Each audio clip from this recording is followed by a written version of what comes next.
Hi, everybody. Welcome to another episode of Environmental Social Justice. Today we have Amy Roma visiting us, and she is an expert in nuclear energy, focusing on fusion and fission and all the stuff none of us quite understand. So welcome to the show, Amy. Thanks for having me, Wendy. Happy to be here. Thank you. And one of the first things that people are going to think of when they think of nuclear is that it's scary. And you and I have spoken in depth that it doesn't necessarily have to be scary. So could you explain that? Yes. So when people think about nuclear, they should not think scary. They should think clean. It is clean energy that is carbon free. It does not emit greenhouse gas emissions or contribute to climate change. And as the entire world seems to be on fire right now, or as hot as the surface of the sun, that is the most important thing we need to think of. And so from a safety standpoint, and a scary standpoint, nuclear is something that is probably one of the most misunderstood technologies. It is incredibly safe. It has an incredibly safe record. When you look at kind of the history of power generation, everything has its positives and its negatives. There's nothing that is nothing, right? If you're going to have power generation, it's going to have some kind of impact, whether it's on the people or the environment in which it's located. And nuclear has actually the lowest impact, one of the lowest impacts of any power generation source, including on the people and the environment that it's in. And that's when compared to not only just coal and natural gas and hydrocarbons, but also when compared to solar and wind and other renewables. So across the board, safe, across the board, low environmental impact. And so it's important for people to just understand that. Yeah, and when talking about the safety aspect, I didn't realize that there is a massive amount of new technology out there. Everything's been updated since, we've all been exposed to nuclear in the 70s and 80s. We don't need water cooling anymore. How does that work? So it depends on the technology, but you're exactly right. The current fleet of nuclear power plants that we have operating in the United States are based on, it's older technology. They're safe and they're being safely run and well operated. But the technology is kind of frozen in time a few decades ago from when it was developed. And they've been upgraded and have updates and, they can implement those practices. But, now what we're facing, particularly in the areas in the United States, is kind of a nuclear rebirth with next generation technologies. And they have a whole range of technologies that are used. Some are light water reactors. They're just a different design. So it's the existing fleet is a light water reactor technology. It's water cooled. So you put water on it to keep it cold. There's some technologies that are based on that, but then there's a whole bunch that are based on different types of technologies. They have different fuel. They have different coolants.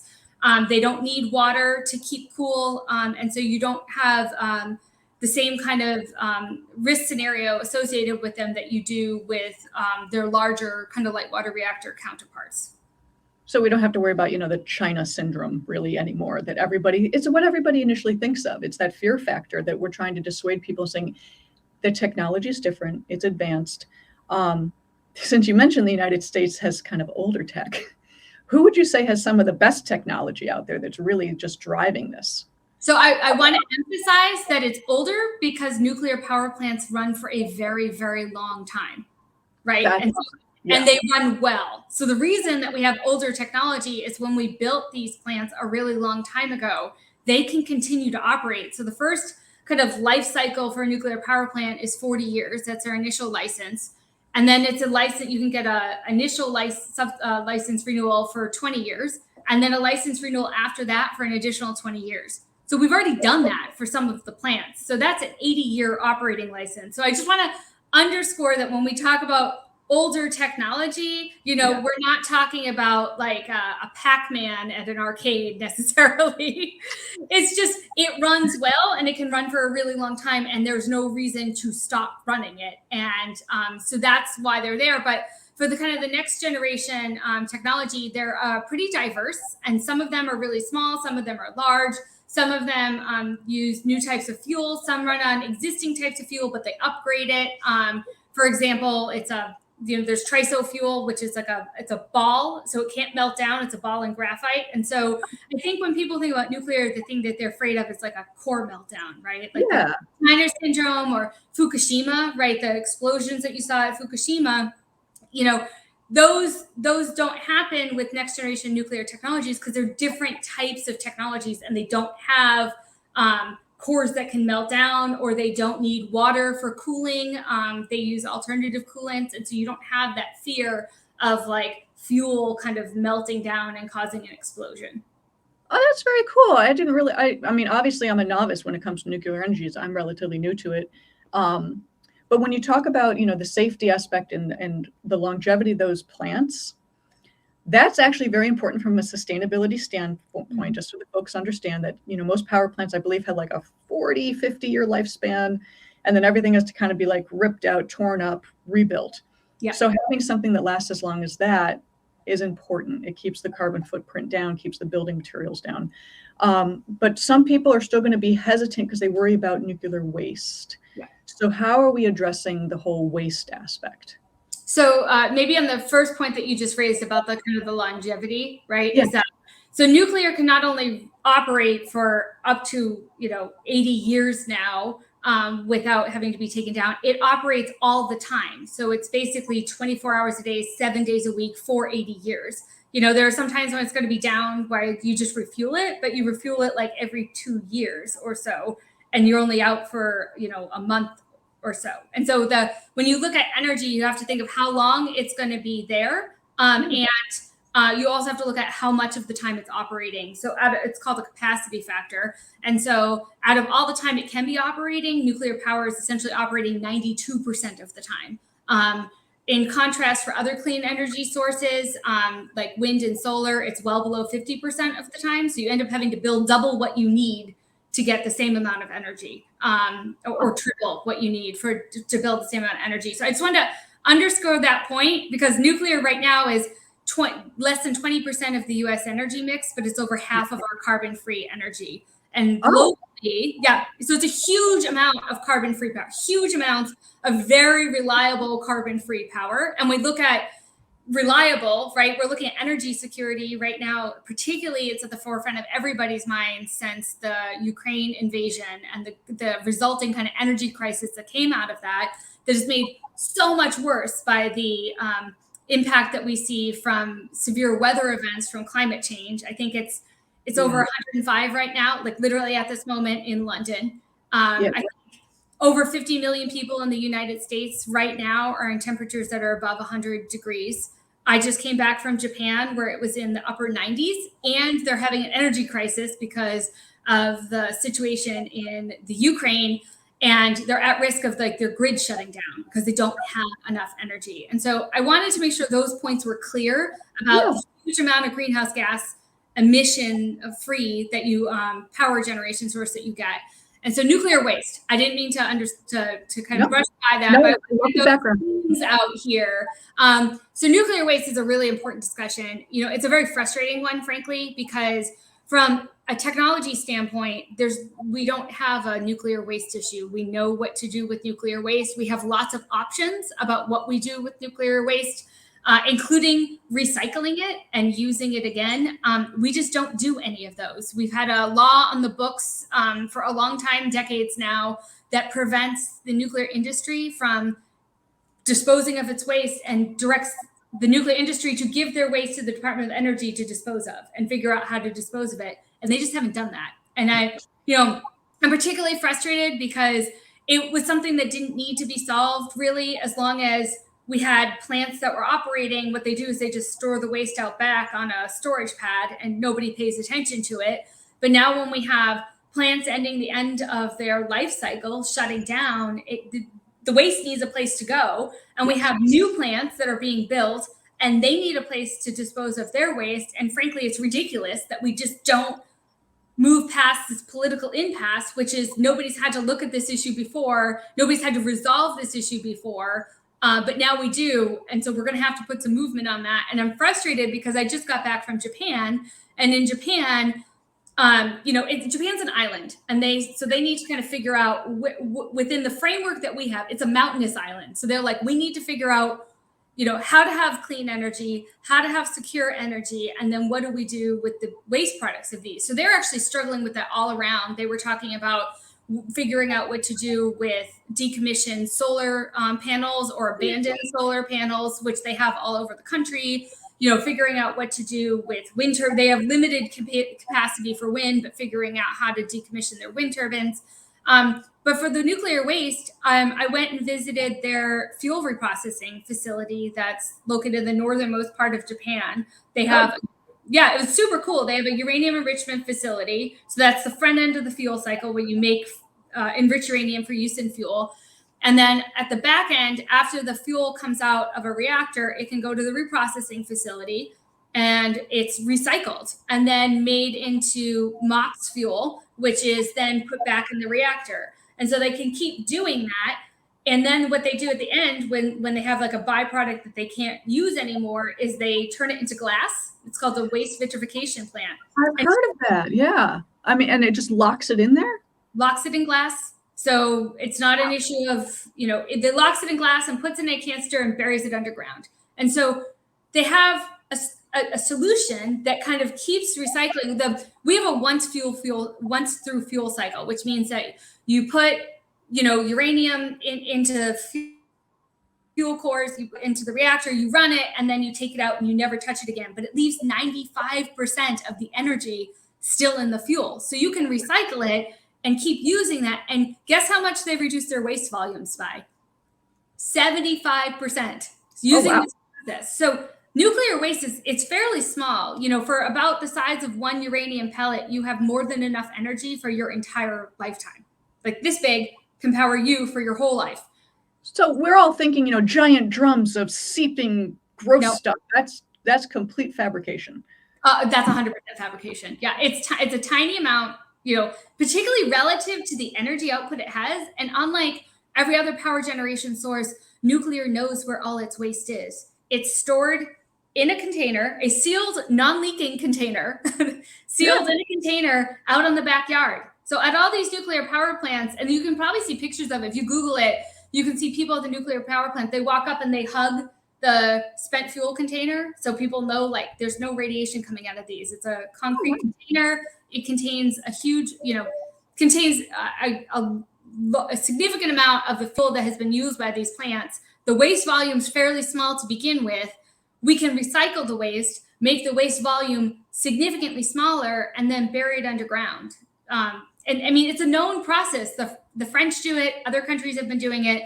We just haven't done anything. And so we have lots of options. It's not a technical issue. There's not a safety issue. It's just a political inertia issue. Right? Shocking. You mean politics slowed it down? Right. And honestly, there was no constituents, right, freaking out about it to make a congressman care about it. And so nobody felt the need to then raise legislation or change legislation to cause movement. But I think now, as we're facing, a new wave of new build in the United States, because there's a number of advanced reactors under development that are getting licensed by the NRC with more license applications coming in. That's the U.S. Nuclear Regulatory Commission that licenses nuclear reactors. It's just one of those things where and I think especially with the attention paid on ESG and, being a responsible citizen, that people are like, all right, we've kicked this can down the road far enough. It's time for us to actually have a solution on this issue and move forward. And it's, I'm not really sure where we'll come out on what solution it is, but we have lots of options to pick from. And you actually provided a ton of information. That's the most important, at least in my opinion, is what to do with the waste. The fact there is very little bit of it. When I was an environmental consultant, I would go to someone's back 40 and we would do a test pit and we'd find drums and oil and chlorinate. Just nasty things, just waste material dumped, not carefully dumped, not put in overprotective canisters, just thrown. Yeah. So that would be bad. At least this is being handled responsibly. Just to let people know, one, if someone wants to reach out to you, how can they find you? And we can close on tying up the ultimate benefits of thinking about this energy diversification option of nuclear. Yeah. So if they want to reach me, they can just Google me, Amy Roma. So my phone number, my email are on my webpage for my firm. But the one thing we didn't talk about is fusion. So I just want to quickly mention fusion. So we talked about waste for nuclear. so fusion doesn't generate spent fuel or high level nuclear waste. And so fission is the heaviest part of the periodic table. It's where you take very heavy atoms and you split them apart. And fusion is the opposite end of the periodic table. So it's you take very, very light atoms and you squish them together. And so both processes release huge amounts of energy. Both processes are carbon free. Fusion does not generate high level nuclear waste. And the process stops. So unlike fission, where you still have like heat staying around for a long time after the process stops, fusion just stops. When it stops, it stops. And there's nothing continues, it just stops. And so that is that kind of, I think we're at the brink of commercializing fusion. There's been a huge number of developments, significant technical advancements in the last couple of years, and huge private sector capital investment in fusion. And there was a White House summit on it a few months ago that I spoke at. And so I think that's really, really exciting and something to watch. And maybe to kind of close this all together, right? We are in a very bad place with climate change, and decarbonization of our energy sector is going to be very, very hard. We need to use all the technologies that we have in order to actually not only decarbonize the existing power generation that we have, which is largely overwhelmingly hydrocarbons right now. So gas and oil and coal. But we need to decarbonize that, but we also need to double our electricity supply by 2050. And there's over almost 1 billion people in the world right now who don't have access to reliable power.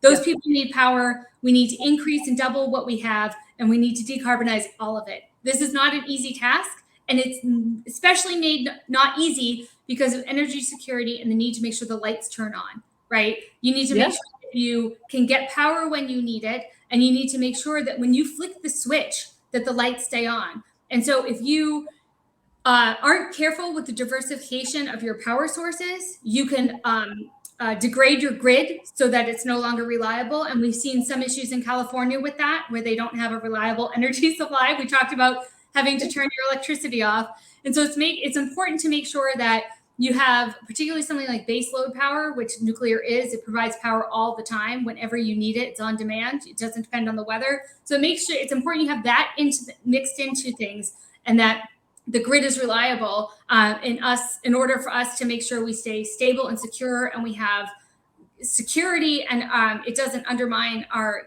economic well-being. At the same time, we're able to combat climate change. It's not an easy task, but we can do it. And both nuclear fission and fusion, when it's commercialized, are very strong tools that can help in that effort. And what I loved when you said it's not easy, and if it's not worth doing unless it's if it's not easy enough. So people need to understand that yes, it's hard in the beginning. The payoff in the end is worth it. And I was reading up on some ESG just this morning, and they listed out all the key performance indicators and all the metrics. And the very last thing they wrote was just get started. Yeah. And we need to just get started. Yeah.